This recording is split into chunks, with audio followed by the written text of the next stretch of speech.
right, you can turn with me to the book of Hosea. What page? For me, 839. For you, you'll have to figure it out. Closer to the end of our Old Testament, this is the first of the minor prophets. Hosea. We did an overview 3 weeks ago, which means I have had so much time to get ready for tonight that I got ready today.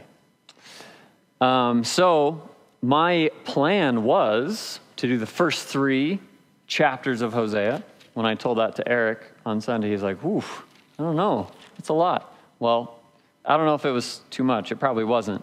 But I did run out of time. So we won't make it through the first 3 chapters. Granted, the 3rd chapter is just 5 verses.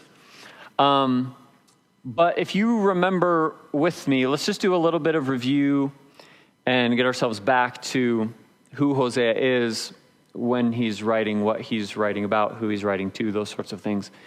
And then we'll walk through the first little bit anyways tonight.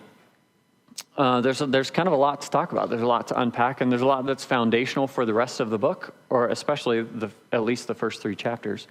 So Hosea was a contemporary or immediately followed Jonah and Amos, who were 2 of the minor prophets to the northern kingdom of Israel after Israel split.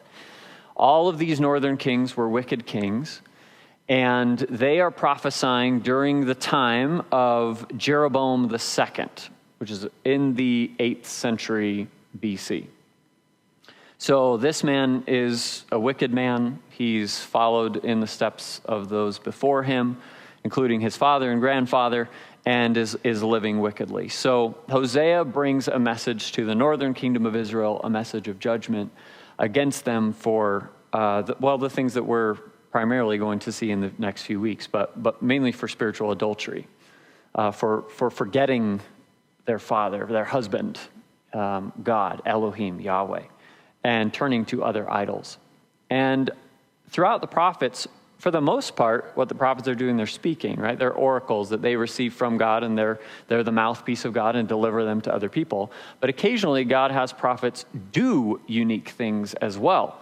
And in the structure of the book, the first 3 chapters are an example of God having, probably the premier example, one of the biggest, if not the biggest example, of God having a prophet do unique things in order to send a message, or perhaps in order to provide an illustration of the point of the message. So if the message is Israel has been unfaithful in their covenant to God, then what God decides to do is he chooses a man, Hosea, and he says, I'm going to use you as an illustration of me, and you're going to go choose an unfaithful wife, and she's going to be unfaithful to you. And then you will continue in your faithfulness to her, and you will be me in the illustration, and your wife Gomer will be Israel in the illustration. And in so doing, as my prophet, we might think that this sort of idea disqualifies Hosea from being a voice, because he has an unfaithful wife, and we'll read about her here in a moment. But instead, what it uniquely does, at least for Hosea, is it qualifies him, because in the illustration, he is the faithful, divine husband is sort of his part in the role. So then when he speaks to the northern kingdom of Israel, he probably has a unique authority because of the situation that's taken place, because of his role in the scenario. So what I would like to do is because it's been 3 weeks, is I would like to read through the first 3 chapters. That probably take about 5 minutes or so to reorient ourselves here. And then we're going to talk through Hosea's relationship to Gomer, and then at least his firstborn son, Jezreel, and get a little bit of historical background for why his son was named that and what the point of that is. We're going to make it at least that far. We'll see beyond that. So, if you'd look with me, the book of Hosea, chapter 1, says, the word of the Lord that came to Hosea, the son of Beeri, in the days of Uzziah, Jotham, Ahaz, and Hezekiah. Remember, those are the kings of Judah, the southern kingdom. And in the days of Jeroboam, the son of Joash, king of Israel. When the Lord began to speak by Hosea, the Lord said to Hosea, "Go, take yourself a wife of harlotry and children of harlotry, for the land has committed great harlotry by departing from the Lord." That's kind of like the big introduction, right? That's where this whole 3 chapters is going. So he went and took Gomer, the daughter of Diblaim, and she conceived and bore him a son. Then the Lord said to him, to Hosea, "Call his name Jezreel, for in a little while I will avenge the bloodshed of Jezreel on the house of Jehu and bring an end to the kingdom of the house of Israel. It shall come to pass in the day that I will break the bow of Israel in the valley of Jezreel." And she, Gomer, conceived again and bore a daughter. Then God said to him, "Call her name Lo Ruhamah, for I will no longer have mercy on the house of Israel. But I will utterly take them away, yet I will have mercy on the house of Judah. Will save them by the Lord their God, and will not save them by the bow, nor by sword or battle, by horses or horsemen." Now when she had weaned Lo Ruhamah, she conceived and bore a son. Then God said, "Call his name Lo Ami, for you are not my people, and I will not be your God. Yet the number of the children of Israel shall be as the sand of the sea, which cannot be measured or numbered. And it shall come to pass, in the place where it was said of them, 'You are not my people,' there it shall be said to them, 'You are sons of the living God.' Then the children of Judah and the children of Israel shall be gathered together and appoint for themselves one head, and they shall come up out of the land, for great will be the day of Jezreel. Say to your brethren, my people, and to your sisters, mercy is shown.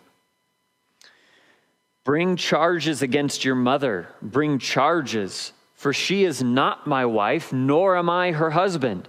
Let her put away her harlotries from her sight and her adulteries from between her breasts, lest I strip her naked, expose her as in the day she was born, and make her like a wilderness and set her like a dry land and slay her with thirst. For I will not have mercy on her children, for they are the children of harlotry. For their mother has played the harlot who conceived them. She who conceived them has behaved shamefully. For she said, I will go after my lovers who give me bread and my water, my wool and my linen, my oil and my drink. Therefore, behold, I will hedge up your way with thorns and wall her in, so that she cannot find her paths. She will chase her lovers, but not overtake them. Yes, she will seek them, but not find them. Then she will say, I will go and return to my first husband, for then it was better for me than now. For she did not know that I gave her grain, new wine and oil, and multiplied her silver and gold, which they prepared for Baal. Therefore, I will return and take away my grain in its time and my new wine in its season, and I will take back my wool and my linen given to cover her nakedness. Now I will uncover her lewdness in the sight of her lovers, and no one shall deliver her from my hand. I will also cause all her mirth to cease, her feast days, her new moons, her Sabbaths, all her appointed feasts. And I will destroy her vines and her fig trees, of which she has said, these are my wages that my lovers have given me. So I will make them a forest, and the beasts of the field shall eat them. I will punish her for the days of the Baals to which she burned incense. She decked herself with her earrings and jewelry, and she went after her lovers, but me she forgot, says the Lord. Therefore, behold, I will allure her. I will bring her into the wilderness and speak comfort to her.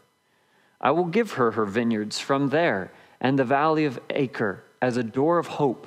She shall sing there as in the days of her youth, as in the day when she came up from the land of Egypt. And it shall be in that day, says the Lord, that you will call me my husband, and no longer call me my master.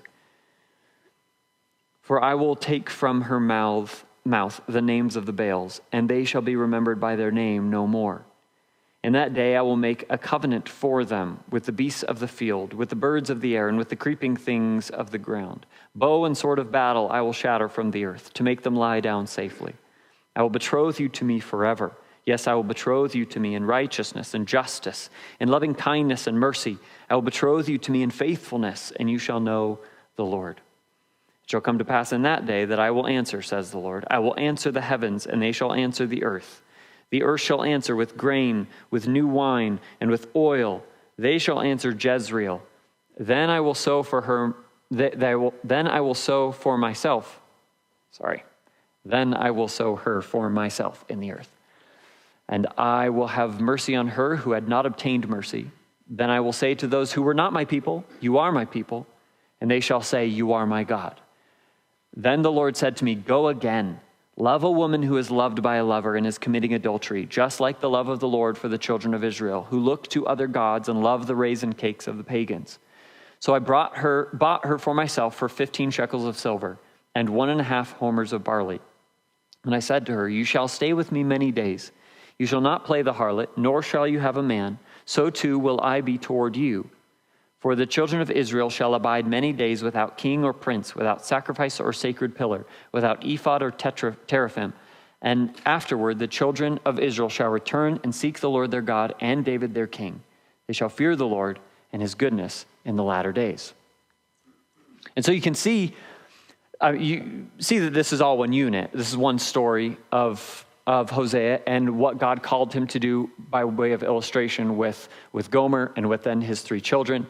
So all of them became an example, not just what happened between Hosea and his wife, but each of his 3 kids, each of their names plays a very significant role in the prophecies that he's giving. In fact, they kind of are the prophecy.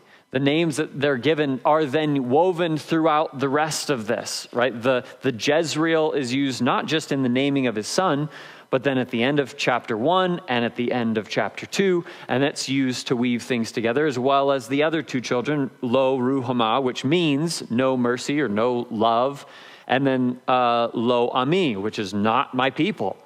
And those 2 phrases, the mercy and then the identification as God's people, are also used to weave through in these early sermons of Hosea against particularly the kingdom of Israel, which is presently, when he's prophesying, the house of Jehu and Jehu's descendants, or the dynasty of Jehu, because currently it's Jehu's grandson Jeroboam II.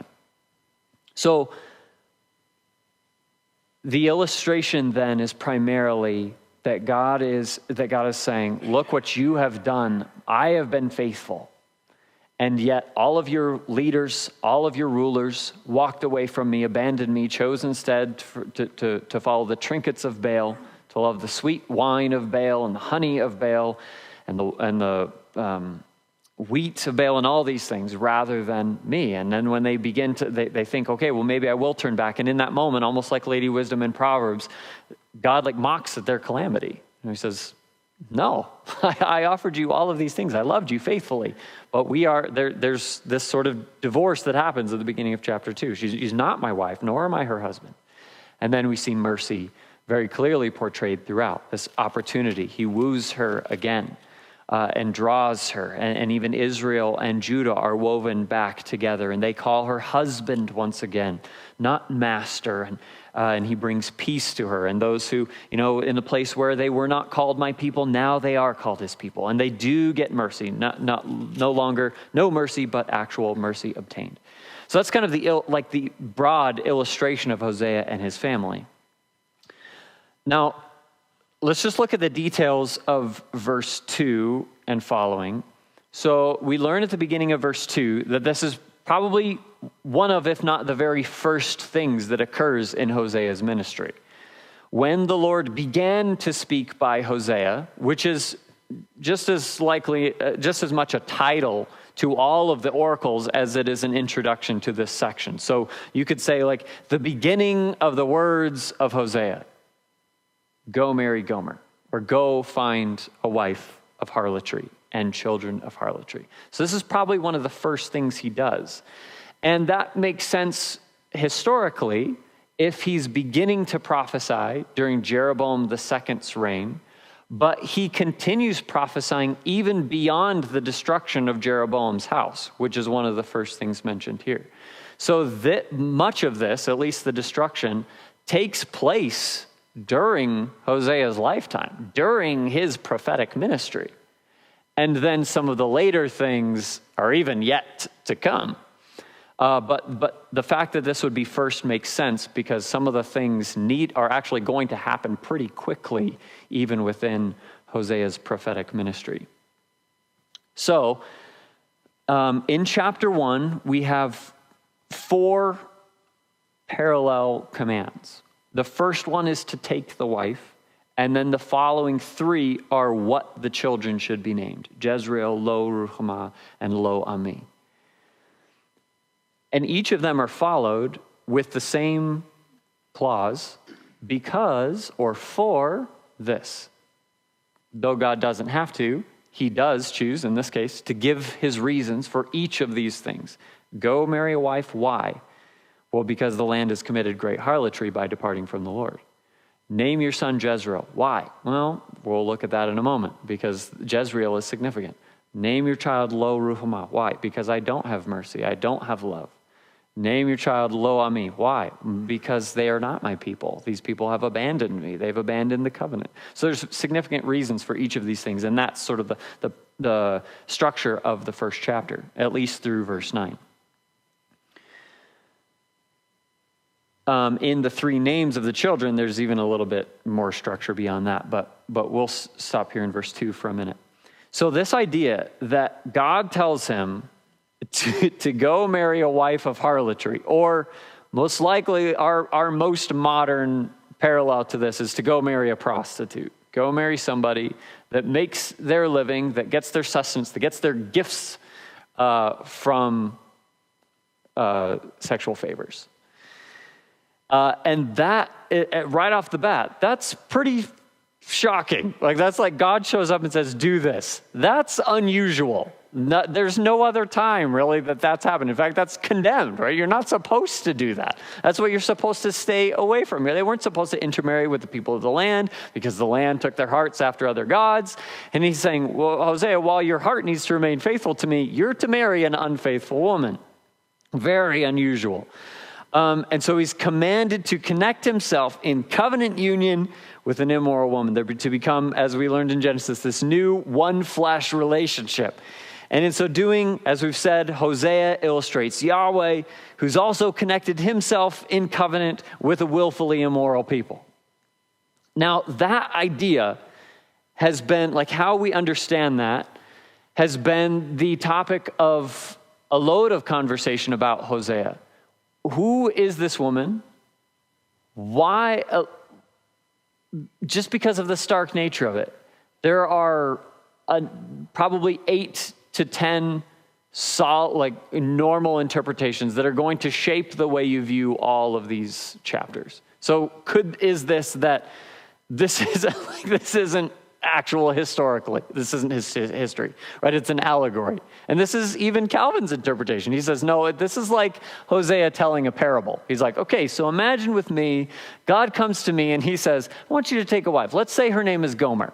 Okay, and let's say we have some kids. Let's say she's unfaithful. Because the actual playing out of this in history is very unusual. So that I don't believe that's the option, but that's one of the primary interpretations.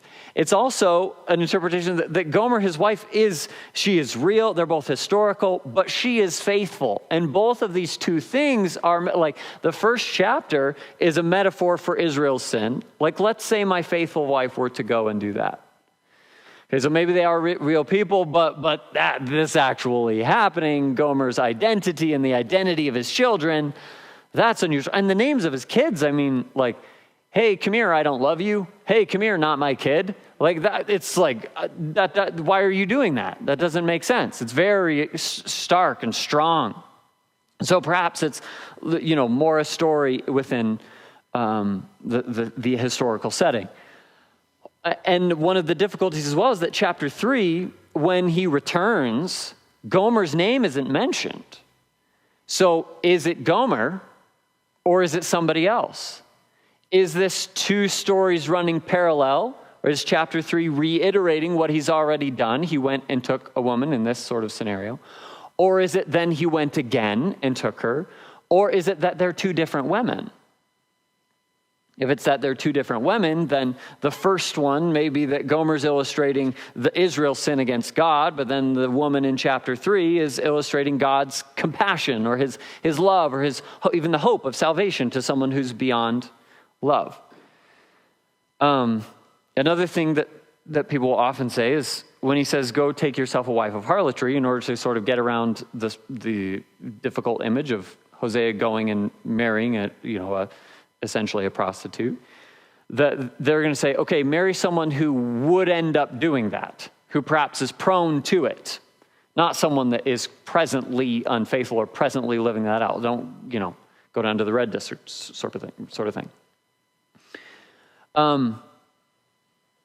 Or another interpretation would be then that like her sin is spiritual, that she has committed spiritual adultery in the illustrations of the going after the Baals, things like that, rather than like infidelity in the marriage. So there's all of these sorts of things that we could throw on the screen, we could work through them, we could talk about ideas and why this one, why that one, and could easily spend the rest of the night just on that idea and that verse, discussing the interpretations. But just kind of for the sake of progressing through a little bit more of it, and because I think that we're probably all close to on the same page, I'm just going to share the interpretation that I believe to be correct. So Hosea and Gomer are pretty clearly, I think, both two historical people, having their parents are even named, and those names have no like mysterious significance or anything like that. It's just the name of their dad. And so that places them historically. And they're two people that married, and they had 3 children together. And Gomer, probably before and after the marriage, is sexually promiscuous. And the primary point was not her pre-marriage promiscuity, but that she was the type of woman that was going to do that within the marriage, which is the point, right? That within the covenant, she's unfaithful. So the kind of primary point in the illustration is her post-covenant adultery. And then after, or perhaps even as, they have these several children together, Gomer leaves Hosea for a multitude of other lovers, is what it sounds like. And then her shameful reputation is stamped upon her children. They are children of an adulteress. Perhaps even later, like they may share some of her characteristics as the children of Israel, the people of Israel shared characteristics with their parents. But then after a period of time, Hosea pursues Gomer again. So chapter 3, I believe, is still the same woman. And he redeems her for himself. And that sort of completes the same picture. I think when you take a different woman in chapter 3, you're partially breaking down the picture. Right? It is that God is faithful to the woman that is unfaithful to him. And I think probably most people are on the same page with that. Just understand that there are a variety of other interpretations that shape some of the way that you look at the first 3 chapters of the book.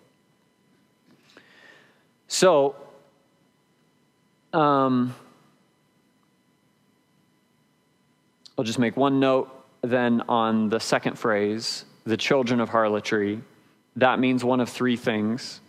It either means that the children of harlotry are children that Gomer's already had, and they were the children that she had in her harlotry. Or it means that they are characterized by their mother's characteristics. So because of the character of Gomer, her children are looked upon almost like they're the children of the woman with the scarlet letter. So they are children of a prostitute, even though perhaps her children were born within the marriage. And I think that's probably the case. So she either had them before, or she had them with Hosea, or she had them with other people during the marriage. Now, as we'll work through it a little bit more next week as well, but I think that it seems pretty clear that these are like they're within the family. They're within the family of Hosea. He's the one that names them, which is going to be very early in their lives, and he's the one that really uses them as sermon illustrations. So it seems like it's happening within the marriage. Anyways, so with sort of verse 2 out of the way, let's look at the first child, which is verse 3. So he went took Gomer, daughter of Diblaim. She has a child. She conceives and bears Hosea a son. Then the Lord said to him, call his name Jezreel, for in a little while I will avenge the bloodshed of Jezreel on the house of Jehu, and bring an end to the kingdom of the house of Israel. And it shall come to pass in that day that I will break the bow of Israel in the valley of Jezreel. So, Jezreel, no surprise, is not a common name. It's not even normally the name of a person. It's the name of a place. It's the name of a valley and a city. It's sort of on the southwestern part, just southwest of Galilee. And so very similar to how our valley is named in the same way as the city is. We have the Salt Lake Valley, which is where the Salt Lake City resides. So we have the city of Jezreel and the valley of Jezreel. You could be on the top of Mount Carmel and you'd be looking over the valley of Jezreel. It literally means, I think, the place where you sow or God sows. And it was a very lush and fertile land. And this place was also, throughout the history of Israel, a very bloody place. Many times, significant blood is shed in the valley of Jezreel. There are violent battles that take place here with the Philistines. This is the place it's most significant to, in the Old Testament and within this context of Hosea. It's most significant in the life and reign of Ahab, the previous king of Israel. So we're going to look at a few moments there in 2 Kings chapter 9. So Naboth and his vineyard, this is not in 2 Kings, is just as we're turning there. One thing that's happened with Ahab. He and his wife Jezebel, if you remember, Ahab was really, really wanting this piece of property that was owned by a man named Naboth. And so which is in the location of Jezreel. And what they chose to do was to frame and violently kill Naboth. His vineyard was stolen and he was murdered by Jezebel so that she could give the vineyard to her husband. So in that same place, and further on down the same reign, we have in 2 Kings chapter 9, we won't read this whole thing, but we'll do a bit of summary, and you can kind of read along as I'm talking through this. So Elisha the prophet is called, and he's told that he should go to Ramoth Gilead. And when you arrive, what he's going to do is he's going to find Jehu. Okay, that guy is mentioned in Hosea 1:4. He's going to find Jehu and anoint Jehu king. So he goes into him and he finds, he arrives at this place and all these people look up and they're like, hey, who are you looking for? And he's like, Jehu. And then he pours the oil on his head. He anoints him. And then Elisha splits. He's told by God to run out of there. Now he tells Jehu in verse 7 that you are supposed to strike down the house of Ahab, your master. It's Ahab's dynasty that's still presently king. Not Ahab himself, but his son. You shall strike down the house of Ahab, your master, that I may avenge the blood of my servants, the prophets, and the blood of all the servants of the Lord at the hand of Jezebel. For the whole house of Ahab shall perish, and I will cut off from Ahab all the males in Israel, both bond and free. So I will make the house of Ahab like the house of Jeroboam I, the son of Nebat, and like the house of Baasha, the son of Ahijah. The dog shall eat Jezebel on the plot of ground at Jezreel, and there shall be none to bury her. And he opened the door and fled. Okay, so then Jehu comes out, and everyone's like, what happened? He's like, just some craziness by the prophet. And they're like, no, seriously, what happened? He's like, well, I'm the king. And they're like, hey, oh, king. Okay, cool. So then what does he do? Well, he goes up to Joram.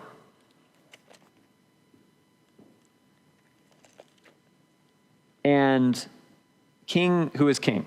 Okay, so this is verse 15. But King Joram had returned to Jezreel to recover from the wounds which the Syrians had inflicted on him when he fought with Hazael, king of Syria. So we'll read kind of through some of this interaction. So Jehu says in verse 15, if you are so minded, let no one leave or escape from the city and go tell it in Jezreel. So Jehu rode in a chariot and went to Jezreel, for Joram was laid up there, and Ahaziah, the king of Judah, had come down to see Joram. Now a watchman stood on the tower in Jezreel, and he saw the company of Jehu as he came. And he said, I see a company of men. And Joram, who's king, right, says, of Israel, get a horseman, send him to meet him, and let him say, is it peace? Right? Why are you coming? Are you coming as my friend or my foe? So the horseman goes. Thus says the king, is it peace? Jehu says, what have you to do with peace? Turn around and follow me. So the watchman reported saying, the messenger went back to them, but is not coming back. Not a good sign. Then he sent out a second horseman who came to them. Thus says the king, is it peace? What have you to do with peace? Turn around and follow me. So the watchman reported. He went up and is not coming back. And the driving is like the driving of Jehu, the son of Nimshi, for he drives furiously. He's coming very quickly. He doesn't look happy. Joram said, make ready. And his chariot was made ready. Then Joram, king of Israel, and Ahaziah, king of Judah, went out, each in his chariot, and they went out to meet Jehu. So they don't even, this guy isn't king for all they know, right? These are the two kings riding out to meet him. They meet Jehu and meet him on the property of Naboth, the Jezreelite. Now it happened when Joram saw Jehu, he said, is it peace, Jehu? And so he answers, what peace? As long as the harlotries of your mother Jezebel and her witchcraft are so many, right? The arm of the Lord has come to dethrone this wicked king. Then Joram turned around, fled, said to Ahaziah, treachery, Ahaziah, get out. Now Jehu drew his bow, interesting, with full strength and shot Jehoram between his arms. And the arrow came out at his heart, and he sank down in his chariot. Then Jehu said to Bidkar, his captain, pick him up, throw him into the tract of the field of Naboth the Jezreelite. For remember, when you and I were riding together behind Ahab, his father, that the Lord laid this burden upon him. Surely I saw yesterday the blood of Naboth and the blood of his sons, says the Lord, and I will repay you in this plot, says the Lord. Now therefore take and throw him on the plot of ground according to the word of the Lord. So he's doing what God has asked him to do. And he's going and being like the judging, righteous arm of God. And he delivers the son of Ahab, the one who had Naboth killed on his own property, or Jezebel did. And he says, now it's just blood for blood. We'll skip down to verse 30. Now when Jehu had come to Jezreel, same situation, Jezebel, the mom of the guy he just shot in the back, heard of it. And she put paint on her eyes and adorned her head and looked through a window. Then as Jehu entered at the gate, she said, is it peace, Zimri, murderer of your master? I think she knows the answer. And he looked up at the window and said, who is on my side? Who? So 2 or 3 eunuchs looked out at him. Then he said, throw her down. So they threw her down, and some of her blood spattered on the wall and on the horses, and he trampled her underfoot. And when he had gone in, he ate and drank, and then he said, go now, see to this accursed woman and bury her, for she was a king's daughter. So they went to bury her, but they found no more of her than the skull and the feet and the palm of her hands. Therefore they came back and told him, and he said, this is the word of the Lord, which he had spoken by his servant Elijah the Tishbite, saying, on the plot of ground at Jezreel, dogs shall eat the flesh of Jezebel, and the corpse of Jezebel shall be as refuse on the surface of the field in the plot at Jezreel, so that they shall not say, here lies Jezebel. So this is all fulfillment of some of the prophecies of previous prophets. This is all justice by God's hand. And it looks like, Jehu just looks great right now. It's violent and it's crazy, but it looks like he's doing what God has asked him to do. And so when we come to Hosea, why does it sound like, call your kid's name Jezreel, the name of this bloody valley, because in a little while, I'm going to avenge the bloodshed of Jezreel on the house of this Jehu, the guy who just shot the bad king in the back and killed his mom. And he's going to bring an end to the kingdom of the house of Israel, which Jehu's dynasty is ruling. It's I think it's Jehu's grandson is Jeroboam. It might be one more generation.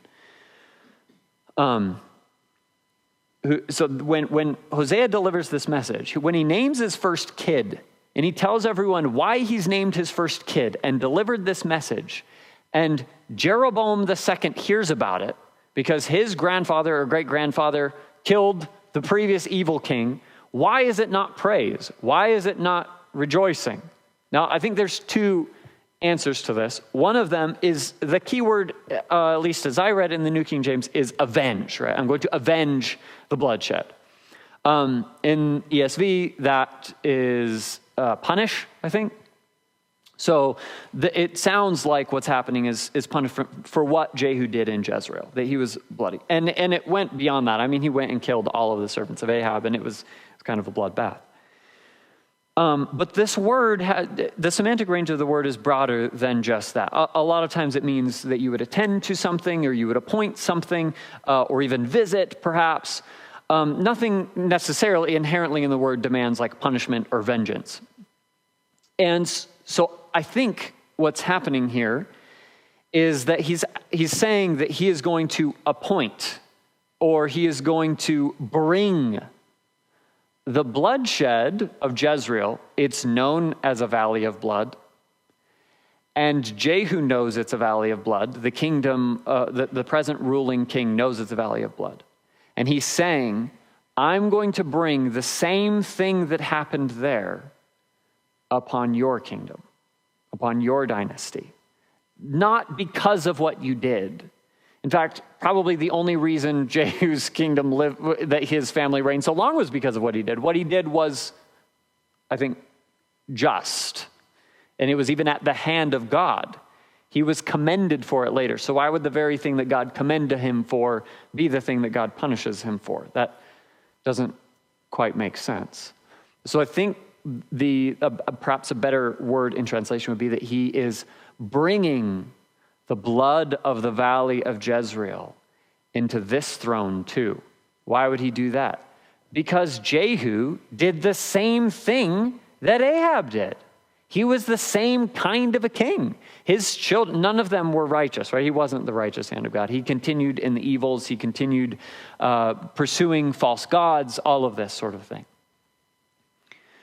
So I just want to show you this. I should have spaced it out a little bit better. Really cool poem. This verse 4 and 5 is really neat the way that it works. So call the son's name Jezreel. That's our A. Because in a little while, time frame is B, and then C and D always go together. Okay, so we have, I'm going to do this bad thing, hard thing. I'm going to avenge bloodshed on who? House of Judah, Jehu. And then C and D repeat it again. I'm going to do this bad thing, or this judgment thing. I'm going to bring an end to who? To D, to the kingdom of the house of Israel. There's our parallel, that would be a very traditional like parallel line in Hebrew, C, D, C, D. Now we go back to B. Because it shall come to pass in that day, which is in a little while, he hits C and D again. I will break what or who? The bow of Israel. So the bad thing comes upon this person and then wraps it up with A in the end. Where? In the valley of Jezreel. So we go from the name of his son to specifically identify the place that it's going to happen, and what's going to happen, who it's going to happen to. And it's just this, a little bit of a more unusual structure. We often show quite a few of these structures, but many of them are the same. This one was a little bit different, so I thought it would be interesting to show it to you again. So when does this take place? That's one of the main questions. A lot of times these prophets are saying things that don't take place for many, many, many years. But in this case, when he's prophesying to Jehu's grandson, Jeroboam II, this is probably taking place quite quickly.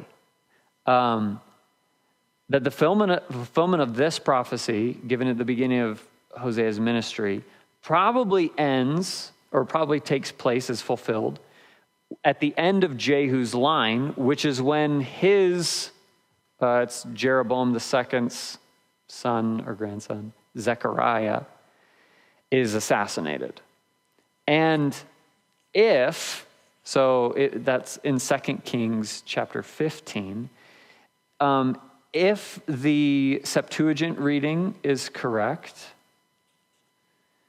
then this guy named Shallum in 2 Kings 15, starting verse 8, in the 38th year of Azariah, king of Judah, Zechariah, the son of Jeroboam, reigned over Israel in Samaria 6 months. So not very long. And he also did evil in the sight of the Lord, just like his father. As his fathers had done, he did not depart from the sins of Jeroboam, the son of Nebat, who had made Israel sin. Then Shallum, who's this conspirator, this assassin, the son of Jabesh, conspired against him, struck him, and killed him in front of the people, and he reigned in his place. I think that in front of the people is in the Septuagint translated as Ibleam, which is a town located in the southern part of the valley of Jezreel. So it's not for sure, and I haven't dug to great depths, but if the Greek translation is correct, then we're looking at the actual fulfillment of this prophecy when Shallum kills the descendant of Jehu, the final to reign in Jehu's house, in a field at Jezreel, or in a city at Jezreel. And it's interesting that the imagery that God uses here by saying this is that he's going to break the bow of Israel, because that was at least one of, if not the primary weapon of choice of Jehu when he brought, even justice to Ahab's house. So that's the name of his first kid. I name you Jezreel, and this is why. Because the king that I'm prophesying against is going to be destroyed in Jezreel. The blood of that valley is going to be brought upon him. So the whole thing is not, it's not sensitive. It doesn't play well with our sensibilities, does it? Go marry a prostitute, name your kid the Valley of Blood, and tell the king that he's going to die there. But this is all in order to portray for us the darkness of spiritual adultery. That's the point of it. And that is as far really as we're going to get in detail tonight. We are coming to an end of the length that I've gotten in study and of our time. But each of the names of his children are going to do this. We'll look at Lo Ruhamah and Lo Ami next week. But that's the punch, is that this is how bad your sin is. This is how dark it looks. From the rulers down to the people of Israel, you've turned, you've not followed, and it's going to cost you your lives. There's judgment at the end of it. Well, not at the very end of it. There's great mercy, which we'll get to as well. So I'll just open it up for a minute. We are ending a little bit early, but thoughts, questions on the little bit that we've covered tonight, and hope to pick up speed as we go throughout the study of Hosea.